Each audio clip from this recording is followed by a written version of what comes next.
Welcome back to another episode of STL Real Estate Roundtable. I'm your host, Jaden Barr. Today I'm joined by a very special guest, one of the best agents in all of St. Louis, Lance Merrick.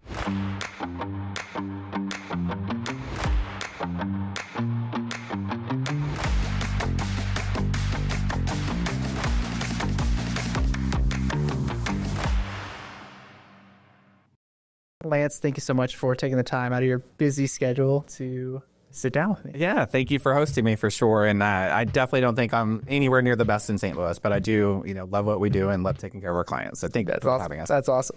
Well, so I start off pretty much every episode the same. I just want to know what got you started in a career in real estate. So I grew up in a really small town, Jaden. I had 1,200 people in my hometown, 22 people in my graduating class, and what we would do on the weekends, it sounds really silly, but there's not a lot to do in Southeast Kansas. So as a family, we would go look at all the different open houses. We would go to estate sales, all that kind of stuff. So kind of developed a love for homes and architecture and all of that through that, those weekly family gatherings for sure. So, okay. Yep. And then when I got out of the military in Savannah, Georgia back in 2005, I knew that real estate was something that I wanted to get into.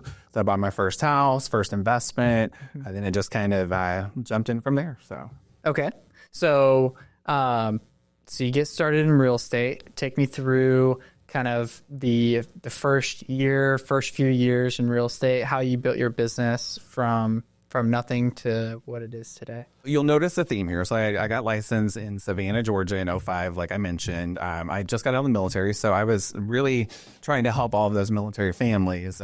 Through the Army, you become, brothers and sisters with everyone in your unit. So that's kind of how I got started in the Savannah area. I worked for KW back then as well. So jumped in, did all of the training, everything that's offered for newer agents. And I was the guy that did open houses 7 days a week, because if I can get in front of people, I can get the bit. So did real estate in Savannah for 3 years. I met a new partner and we decided to move to Tampa Bay. So we started over in Tampa Bay in real estate. We had a team down there for about 5 years. And when we got there, we moved there right in 2007. So that's when the market started to go a little bit wonky, right? We had to learn short sales. We had to learn all of those fun things. What we did there was we would go through the expireds every single day, and any property that we wanted to target, we would leave like a really nice gift and, really kind of get the door open for all of those listings. So within a year in Tampa Bay, in a new city where we knew no one, we had about 30 listings heading into that. But again, it was 2007, so they weren't selling. Yeah. You're like, I got all these listings. Come on. You found a way to find the business, and then what I heard you say is like you took action. Exactly. Probably a big key to your success, right? Absolutely. And where I left off with that is I then broke up with that ex, and the next ex wanted to move to Chicago. So we moved to Chicago. I took a 2-year hiatus from real estate in Chicago, and then after another fun breakup, I just decided to move to the Caribbean. I thought that I would finish the rest of my time there. So bought a one-way ticket, sold everything in Chicago, moved to the Caribbean, lived there for 3 years, and I just did like underwater dive tours, skydive certifications, really kind of eat, pray, love, right? So it was a really, really fun time. But after the third year, I realized it wasn't sustainable. So I chose St. Louis to be a little bit closer to family since I'd been gone for so long. And I moved to St. Louis in 2015. I knew one person here when I moved here, and got back into real estate in 2018 in St. Louis. And the rest is history. The rest is history. So if you know anything about Lance, he is like the king of referrals, right? And so within the agent community. So talk to me about like your key to your referral business, how you've built that into what it is today. Yeah. So, I mean, as with any type of lead generation or anything that you do, you have to spend money sometimes. So I go to every realtor conference that's available, right? So I go to all the KW events. I am a earned-in luxury member for Realm, so I go to all of their events as well. I'm actually flying down to Northwest Arkansas tonight to go to Engel and Volker's event to kind of network with those people as well. Yeah. So it's just really going out there, building those relationships. And what it's done for me since I moved so many times, every time I go to this conference, it's like a high school reunion. It's all of my best friends, and we talk on the phone every day, and we've just, we know each other's husbands, wives, kids, all that stuff, and we're just really close. So that's helped me build that aspect of the business. That's awesome. So basically pouring into people, building relationships. Pouring into people, sharing systems, doing everything, and we all kind of help each other to rise, right? So rising tides raise all ships. So we kind of take that mentality and work together. And what Kalena's doing in Kansas City, or what Wendy's doing in Chicago, or Jennifer in Pensacola, it's not what people are doing here. So we're always thinking outside the box to figure out what can make us stand apart. So I know we've touched on this just in conversations that aren't on our podcast, but the aspect of time management and leverage in your business and trying to serve all the people that want to work with you because you're an amazing agent, all the while having, life outside of real estate. Like, talk to me about kind of, you have a virtual assistant. Like, what are some of the things that virtual assistant takes off your plate to give you your time back, and kind of how do you utilize leverage within your business so that you can still serve people at a really high level, but it kind of takes things off your plate so you can focus on what's most important? Yeah. So I mean, it's a loaded question, right? So it's not, I've been a solo agent up until this year. So growth is really scary for me. It's hard not doing the showings. I feel like I'm not, building the relationship. So it's really hard for me to give up that control.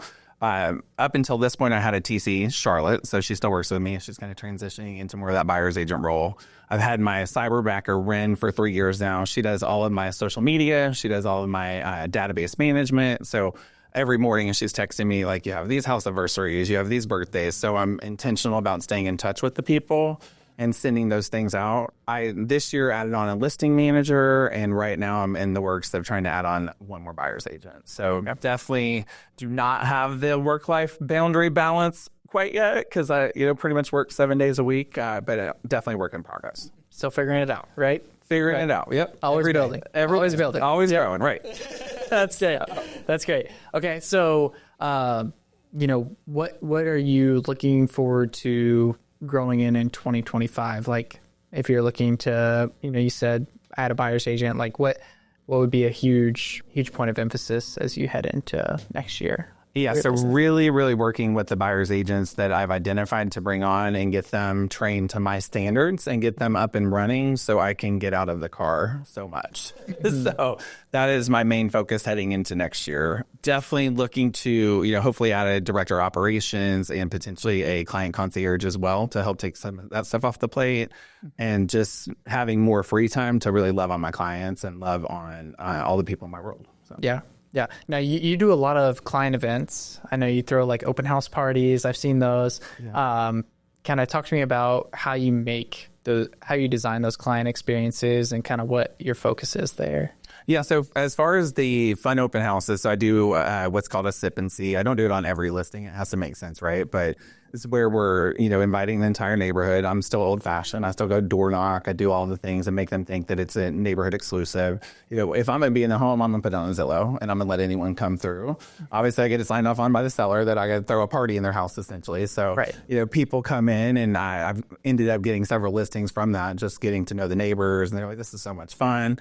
So that's one of the things we do on that side. And then as far as the client events, I mean, I've always been taught go big or go home. So we just did one at Eckerd's Farm last month. We had 182 people come. So essentially we had this huge wedding tent. We had a stage. Everybody got access to the park. Everyone got to pick a pumpkin. We had T-shirts. We had giveaways. So just that's my happiest day, when I'm seeing all those people and just seeing how happy and being able to pour back into them because they trust us, love us, and continue to send us referrals. That's amazing.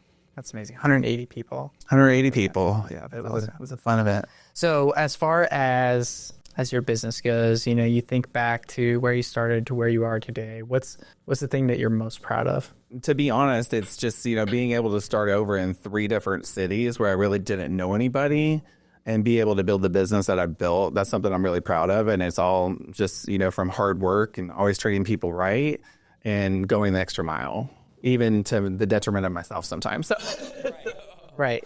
Going all in with every single all in, everybody. Feel like a VIP. Absolutely. Absolutely. And that's just a testament to who you are, right? The heart you have for people. So what are some of the biggest lessons learned over the years? You mentioned starting over in different markets. Like, how'd you learn each market quickly, and kind of what's what's that process been like? Yeah, so in both Savannah, I mean, I lived in Savannah for 3 years, so I knew it pretty well. I had the friend set, all that kind of stuff there, so that was a little bit easier. I knew the market really well. I've been going to all the open houses, even just for fun, just to really learn it as I was taking my school, as I was exiting the Army. Tampa Bay was more of like, okay, this is a map. You know what? I'm going to drive every single day, and I'm going to learn every single neighborhood. So I just really had to be diligent, be very disciplined to learn that area so I could serve the clients at the highest level. And then when I came to St. Louis, so Savannah and St. Pete both, like inspections, thank you to hurricanes, homes are rebuilt every 20 years. There's the only things that came up were roofs and windows. So it was super simple. And then I come to St. Louis where all of the buildings are 100 plus years old and we have these things called sewer laterals. I'm like, what is all this crap? Termites. So I actually joined Tadlock Brueggemann at KW St. Louis when I first got here, just to kind of learn the way of the land, learn, what this looks like with these 100-year-old buildings and learn everything the right way. And they were really good mentors and kind of got me on the right path. And, after spending about a year and a half with them, that's when I decided to jump out on my own. So, Gotcha. So starting over in a market where you don't know anyone, like what was your key to building relationships quickly and getting into a relationship with people that wanted to do business with you? Or how did you find the business quickly? I mean, back to the open house thing. I mean, times are different now. Open houses today are not quite what they used to be. But if I could get in front of people would walk into my open house. I had, every other open house, I had it all printed up for them. I just came from value every single time. And it felt different. People would come in and be like, oh, we just left one. And the agent sat there and read his book the whole time and never even said hi. You walk into mine, I got music playing, I got food, I got everything going, I got mimosas, I got whatever. Right, it's going to be a good time if I'm going to be there, right? So that definitely helped open the doors. And then I was also going to all the different charities that I align with. So we did a lot at Stray Rescue St. Louis. We did some with STL Care. We did some within the LGBTQ community, and through putting myself out there into all of those different places, it just opened doors for me, and I built connections through that. That's awesome. So we've touched on this briefly outside the podcast as well. This business is all about relationships, whether it's relationships with clients, with your community, or agent to agent relationships. Right. And I think part of the reason why I'm doing this podcast is to establish better relationships within the agent community, regardless of brokerage. Sure. Right.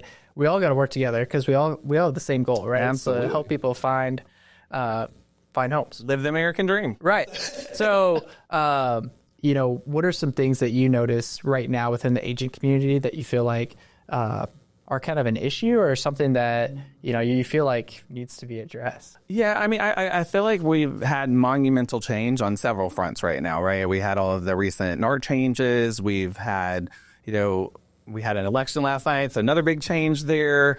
And I think that people, as the market shifts, we're having to work a lot harder to sell our listings. So we're getting more, angry calls from our sellers when they're not moving, and we're getting more feedback calls, and we're getting all of those things. But I've noticed that people are cranky right now. People, I don't know how to say it. I think that we should all give each other some grace right now. I know that we've changed our contracts probably 10 times at best. Yeah. So, when someone sends me a contract on one of my listings, I've had several things that were done improper on that. I'm going to call that agent and I'm going to clarify and I'm going to help them through it.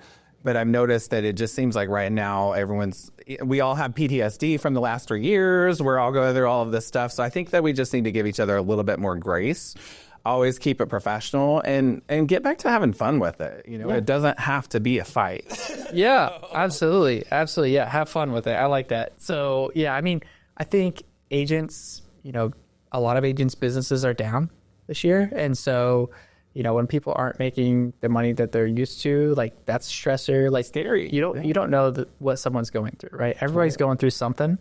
And so, yeah, I think it starts with having grace with each other, being kind, right? Kindness is free. I say that at least once a day. And in a world of chaos, that's the one thing that we could do every day. If we can make just one or two people's day better, that's going to make the world a better place. And it's going to make it a better place within our community as well. Yeah. And like setting expectations with your clients too, I think is huge, especially in a shifting market where things are changing. Right. Like, I've had several people that have talked about selling their home and, they still think we're in 2022. Sure. And it's like, you know, in some areas it feels very similar, but in other areas it's very, very different, right? So just setting expectations on kind of what to expect. That way we aren't fielding those angry phone calls, and we're able to kind of set the stage for what's going to happen. Well, and if the sellers listen to us and they actually sit down and go through it, they understand. And the ones that don't, they're the ones that are sitting there still smoking in their home, still doing everything that we told them not to.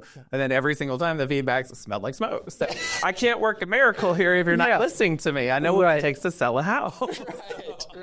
Right. Like, check the track record, right? We know how to do this. Absolutely. Gotcha. Okay. So as far as some of the biggest lessons learned over the years, like what comes to mind as far as that goes? So my biggest lesson, and I'm actually going to therapy right now, is to learn how to set boundaries. So I'm a yes person. I'm a people pleaser. I don't like it when people don't like me.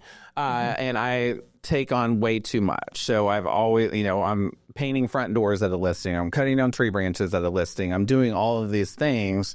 And what I've learned this year is that I'm not doing anything for myself. So I'm kind of at this point where I feel like all I do is serve others, and that brings me joy. But I also have to step back and figure out what I need to do to fill my cup again, and to be a better husband, and to be a better family member, and all of those things. Because right now it's just all given away. So setting boundaries is a really big goal of mine. And again, I think if therapy can help me do that and help me to learn to say the most powerful sentence in the world, no, then that's what I need. 100%. Yeah. You texted me the other day. You're like, you were going to a chiropractic appointment. You're like, it's my self-care. It's my self-care. It is. That's awesome. Hey, when you're in the car for 8 hours a week, you're back. We gotta have it. Gotta have it. Cool. Well, Lance, is there anything that I have asked you that I should have asked you? I don't think so. I mean, I think that we should just keep, everyone keep your head held high. I think this is our time to shine, even through all of the changes. I think that we'll get through this together. Yeah, just keep your head up, work hard, and the results will follow. Yeah, sure. I love it. So what advice would you have for someone that's aspiring to be at your level of production, or someone that is at your level of production? What advice? What free advice would you give? Just hold yourself accountable. Hold yourself to the standards that you want to put out to the world. Show up every single day. We all have stuff that happens every day, and I'm not 100% all day every day, but I try to overcome that as fast as possible and get my mind back in the game, because the best use of my time is serving my clients at the highest level. And when I'm not down, I can't do that. I think that everybody should be embracing all the new technology out there to try to buy back some time. Yeah, just stay strong. Keep your head up. I love it. Cool. Okay, so last question. Readers or leaders, what's the most impactful book or podcast that you've read that's made an impact on you or your business? Yeah, so I listen to the Mindset Mentor. I listen to it every single day, and it really helps me when I'm struggling, trying to juggle too many things at one time. It's easy to kind of start going down that, kind of dark path, or woe is me or whatnot. And it really helps reset me every single day, and it's just great information. I would recommend it to everybody. Love it. Well, Lance, thank you so much for taking the time to be on the podcast. I know that the viewers and the listeners are going to get a ton of value from this episode. So thank you so much, Lance. Awesome. Thank you, Jay. Appreciate it. See you on the next episode.